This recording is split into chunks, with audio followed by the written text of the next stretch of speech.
बटाव photography, लग्न समारंभासह इतर समारंभाची photography, live कार्यक्रमासाठी संपर्क करा संतोष बटाव, येवला। नवभारत साक्षरता अभियान अंतर्गत होत असलेल्या पहिल्या परीक्षेवर येवला तालुक्यातील शिक्षकांनी बहिष्कार घातला असून कोणत्याही प्रकारचे शाळाबाह्य काम शिक्षक करणार नाही। तसेच या साक्षरता अभियानास शिक्षकांनी विरोध करत या संदर्भात आमदार किशोर दराडे यांना शिक्षकांनी निवेदन देखील दिले आहे। तरी आचारसंहिता असल्यामुळे येणाऱ्या अधिवेशनात हा मुद्दा मांडणार असल्याची प्रतिक्रिया आमदार किशोर दराडे यांनी दिली आहे।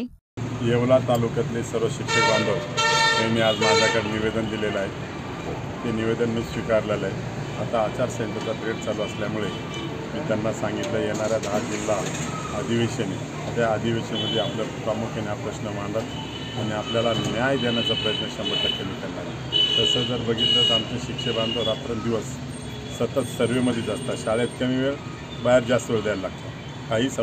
काही निरीक्षण करायचं, सर्वेक्षण करायचं असेल ते सगळे कामं शिक्षकांना दिले जातात। येणाऱ्या काळामध्ये शासन दरबारी आणि शासनाच्या निदर्शनात मी असं आणून देणार आहे का आमची नेमणूक ज्याच्यासाठी झाली ते काम थोडी द्या, विद्यार्थी घडवायचं काम आमच्याकडे। त्यामुळे ते काम जर व्यवस्थित झालं तर नक्कीच महाराष्ट्राच्या जनतांना आणि पालकांना बी यामध्ये समाधान लाभणार आहे। म्हणून येणाऱ्या काळामध्ये प्रामुख्याची ही माझी मागणी आहे, शैक्षणिक कामं बंद झाले पाहिजे।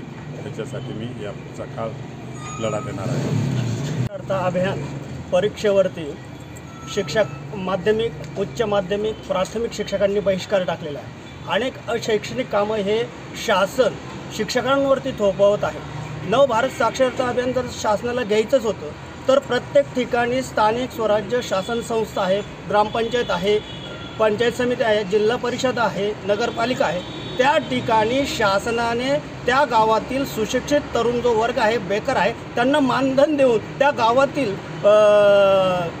जे निरक्षर लोक आहेत त्यांना साक्षर करण्याचं काम केलं पाहिजे। म्हणजे पर्यायाने त्या लोकांनासुद्धा रोजगार मिळेल आणि हे अशैक्षणिक कामं शिक्षक वर्गावरती थोपवू नये, जेणेकरून आम्हाला अध्यापन प्रक्रिया सुरळीत पाडता येईल आणि भविष्यातला भारताचा चांगला नागरिक घडवता येईल।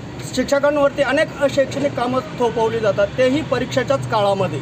मार्च एप्रिल हा 10वी 12वीच्या बोर्डचा परीक्षेचा कालावधी आहे। शिक्षकांकडे उत्तरपत्रिका तपासणीचे कामं आहे, पर्यवेक्षणाची कामं आहे, अनेक कामं आहे आणि अशा वेळे शासन हे वेगवेगळे प्रशिक्षण, हे नवभारत साक्षरता अभियान, त्याचप्रमाणे अनेक अशैक्षणिक कामं नेमते। त्याचप्रमाणे निवडणूक आयोगासुद्धा निवडणुकीची जबाबदारी देते। आज दुर्दैव आपल्या देशाचं आहे, घटनेमध्ये डॉक्टर बाबासाहेब आंबेडकरांनी सांगितले भारताची जशी आर्थिक परिस्थिती सुधारेल तसं निवडणूक आयोगाने स्वतःची शासन यंत्रणा निर्माण केली पाहिजे। आजपर्यंत या 75 वर्षाच्या इतिहासात निवडणूक आयोगाने स्वतंत्र शासन यंत्रणा नेमली नाही आणि त्याचं काम हे शिक्षकांवरती ढकललं जातं। यापुढे निवडणूक आयोगाने पुढच्या 5 वर्षामध्ये स्वतःची शासन यंत्रणाही निर्माण करावी असं आव्हान या ठिकाणी करतो आणि या नवभारत साक्षरता अभियानावरती समस्त येवला तालुक्यातील प्राथमिक, माध्यमिक, उच्च माध्यमिक शिक्षक हे बहिष्कार टाकत आहेत। धन्यवाद।